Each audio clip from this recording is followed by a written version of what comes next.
गम की तन्हाइयों में बोली है राधा है श्याम वेठी कल गम की तन्हाइयों में। क्या बात है गुरुदेव। तेरे बारे में सोचा करेंगे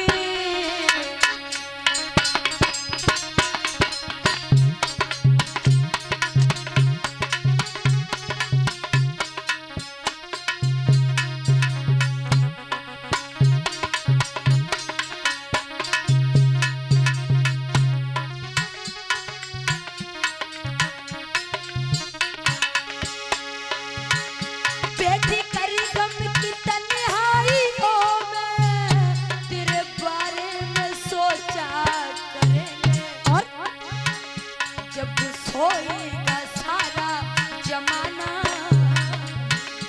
जब सोएगा सारा जमाना मेरी यादों में ज्यादा करेंगे।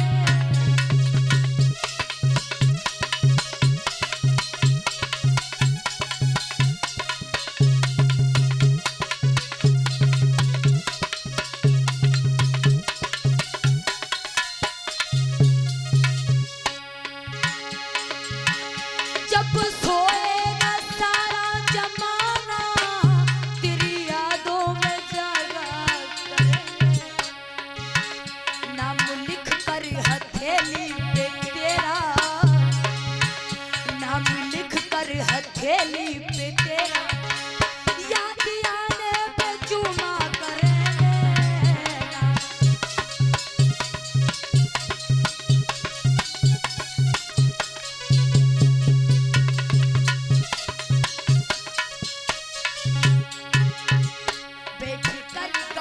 तन्हाइयों में बैठी करी गम की तन्हाइयों में तेरे बारे में सोचा करेंगे।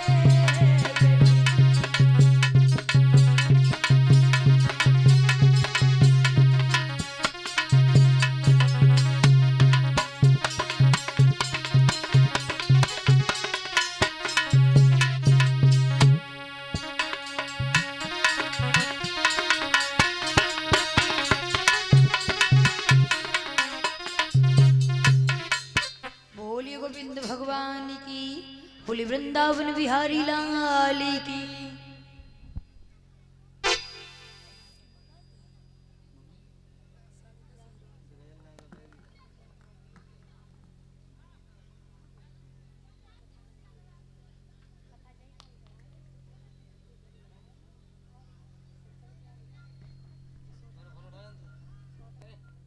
बोलिए गोविंद भगवान की।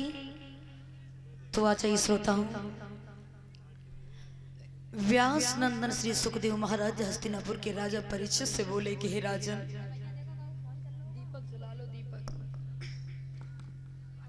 इधर में जिस समय भगवान भोले बाबा कुंभज ऋषि के आश्रम से चले हैं और इधर में भगवान श्री राम, छोटे भैया लक्ष्मण, क्योंकि श्रोता इधर से भगवान भोले बाबा कुंभज ऋषि के आश्रम से कथा सुनकर के आ रहे हैं और इधर से मर्यादा पुरुषोत्तम श्री राम मैया सीता को ढूंढ रही है। भगवान भोले बाबा ने देखा, भगवान श्री राम को प्रणाम किया। मैया सती कहने लगी, है नाथ, तुमने क्या किया? तुमने इन छोटे छोटे बालकों को प्रणाम किया। भगवान भोले बाबा कहने लगे, ये बालक नहीं है, ये भगवान श्री राम है, तीनों लोगों के स्वामी हैं। जवाब दिया, अगर ये स्वामी हैं तो ये अपनी पत्नी को क्यों ढूंढ रहे हैं?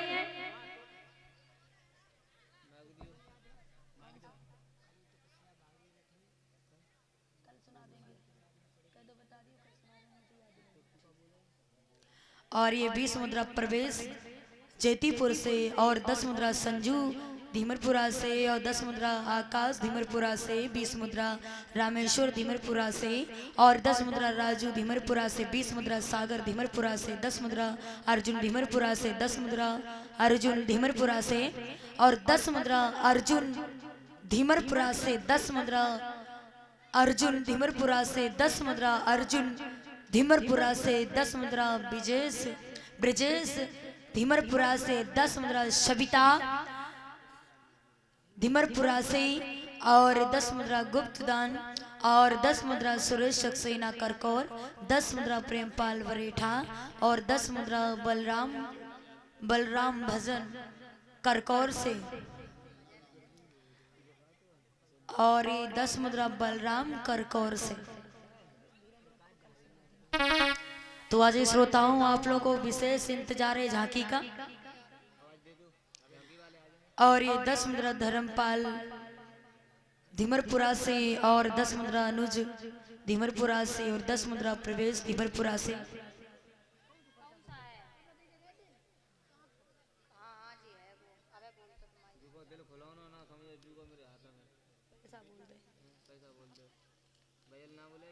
और ये 10 मुद्रा हमारे भैया सुबोध कश्यप की तरफ से प्रभु के चरणों में पड़े हैं। बोली गोविंद भगवान की, बोली वृंदावन बिहारी लाल की। मेरे भगवत श्रोताओं, इधर में जिस समय भगवान भोले बाबा समझाने लगे हैं मैया सती को, मैया सती नहीं मानी। जवाब दिया, स्वामी मैं ऐसा नहीं मानूंगी जब तक मैं इन बालकों की परीक्षा नहीं ले लेती। मैया सती ने विलंब नहीं किया, भगवान भोले बाबा समाधि को लगा करके बैठ गई। इधर में क्या हुआ श्रोताओं, मैया सती सीता का भेष बना करके चली है।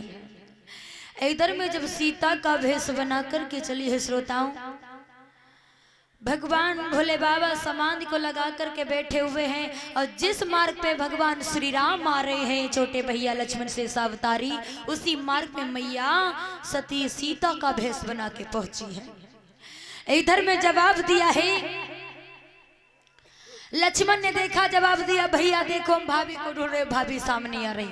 राम कहने चुप कर, भाभी मत कह दीजिए भाभी है।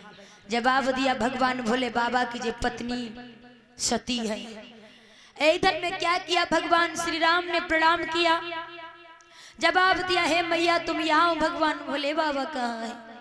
मैया सती समझ गई। इधर में जो ही मैया सती ने अपने नेत्रों को बंद किया, क्षमा करें, इधर में अपने नेत्रों को बंद किया है, भगवान श्री राम वहां से चले गए। इधर में क्या हुआ, मैया सती भगवान भोले बाबा के पास में पहुंची है।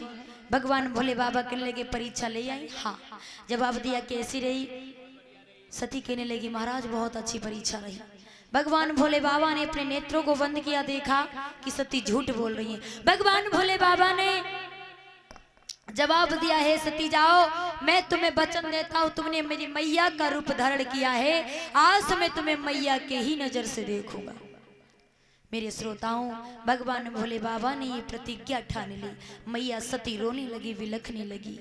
एक दिन भगवान भोले बाबा समाधि को लगा करके बैठे हैं। भगवान भोले बाबा ने 87,000 साल के बाद में समाधि को तोड़ा और इधर में जो ही समाधि को तोड़ा है श्रोताओं, मैया सती भगवान भोले बाबा के पास में पहुंची। भगवान भोले बाबा ने सामने बिठाया, देखा आकाश में देवयान जा रहा है। मैया सती कहने लगे प्रभु ये क्या है। तो मेरे श्रोता हूँ, भगवान भोले बाबा कहने लगे ये देवयानियां जा रही है, इसमें सभी देवियां हैं, देवता हैं, चहल पहल करते हुए जा रहे हैं। तुम्हारे पिता महाराज दक्ष ने यज्ञ अनुष्ठान रचाया है, सभी उसी यज्ञ में जा रहे हैं। इधर में मैया सती कहने लगी महाराज मेरे पिता ने यज्ञ अनुष्ठान रचाया है तो मुझे क्यों नहीं बुलाया। भगवान भोले बाबा के लिए मुझे नहीं पता है। इधर में मैया सती कहने लगी स्वामी मुझे जाने की आज्ञा दो। इधर में मैया सती आज्ञा लेकर के चली है। श्रोताओं, देखा कि वहां पे उनके पति का कोई सम्मान नहीं है। मैया सती ने क्या किया, उसी यज्ञ कुंड में कूद करके अपने प्राणों को त्याग दिया। क्षमा करे श्रोताओं, क्योंकि झांकी भी आने वाली है, समय भी हो रहा है। और इधर में श्रोताओं, मैया सती ने अपने प्राणों को त्याग दिया। इधर में भगवान भोले बाबा को क्रोध आ गया। भगवान भोले बाबा ने अपने जटा को उखाड़ करके रुद्र नाम का गढ़ तैयार किया, भेजा है। इधर में वो रुद्र जा करके हाहाकार मचा दिया, महाराज दक्ष के शीश को उतार लिया। महाराज दक्ष के शीश को उतार लिया। देवताओं ने देखा कि महाराज दक्ष के शीश को उतार लिया, अगर ये यज्ञ सफल नहीं हुआ तो संसार में कोई यज्ञ सफल नहीं होगा। भगवान विष्णु ने अपने चक्र को छोड़ा, जवाब दिया जाओ जो मैया अपने बेटा को पीठ की तले सुलाती हो उसी के शीश को लेकर के आओ। सुदर्शन चक्र वहां से चलाए और पहुंचाए कहां पे, जहां पे एक माँ अपने बच्चे को पीठ तले सुला रही है। और वो माँ कौन है? वो माँ बकरी है जो अपने बच्चे को पीठ की तले सुलाती है। इधर में चक्र ने क्या किया, उस बकरी के बच्चे को शीश को उतार के लाया, महाराज दक्ष के लगाया, महाराज दक्ष जीवित हो गए। इधर में जब यज्ञ को संपूर्ण किया, भगवान भोले बाबा लहेस को लेकर के घूम रहे, मैया सती की विलख रहे हैं। देवताओं ने विचार किया अगर भगवान भोले बाबा इसी प्रकार से रोते रहे तो प्रलय आ जाएगा। मेरे श्रोताओं, भगवान विष्णु ने अपने चक्र को छोड़ा है, मैया सती के 9 खंड किए हैं। मैया सती के 9 खंड किए हैं मेरे श्रोताओं। इधर में जहां मैया का जो शरीर गिरा है, जो अंग गिरा है, माँ उसी नाम से जानी गई। बोली गोविंद भगवान की। इधर में धीरे धीरे समय बीतता गया। महाराज हिमाचल नगर के महाराज हिमाचल के यहाँ मैया सती ने अवतार लिया है। और झांकी वाले भैया अगर हमारी आवाज सुन रहे हो तो जल्दी से आइए, आप लेकर के आओ ना। इधर में श्रोताओं, महाराज हिमाचल के आंगन में कन्या का जन्म हुआ। और इधर में श्रोताओं क्या हुआ है, बाबा नारद को देखा है हिमाचल ने आते हुए तो क्या बोले, अरे आओ बैठो आसन पे, क्या इच्छा नाथ तुम्हारी, हर का चाहती कछु दाने करूं, का सेवा करूं तुम्हारी।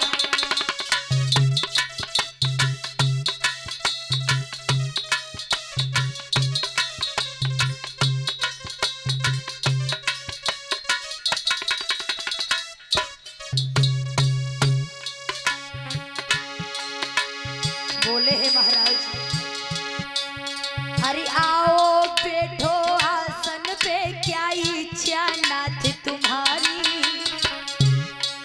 का चाहती है ये दान करूं, का सेवा करूं तुम्हारी।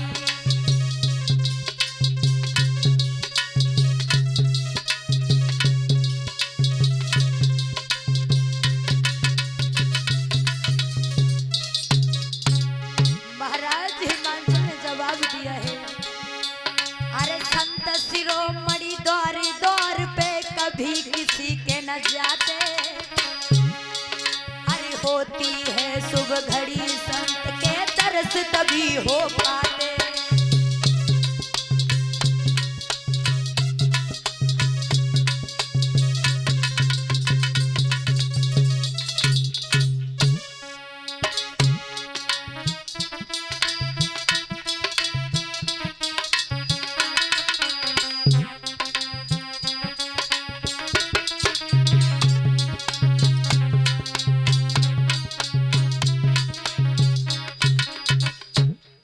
इधर में महाराज हिमाचल ने बहुत सुंदर से आसन पे बैठाया है, बड़ा ही सम्मान किया है, स्वागत सम्मान किया है। जवाब दिया बाबा नारद से कि बाबा नारद हमारे घर में कन्या का जन्म हुआ है, जरा उस कन्या का नामकरण कर दीजिएगा।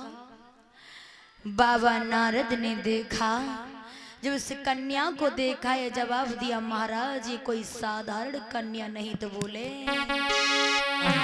जा कन्या नाई भवानी है तेरे, अरे भागी की ये निशानी है।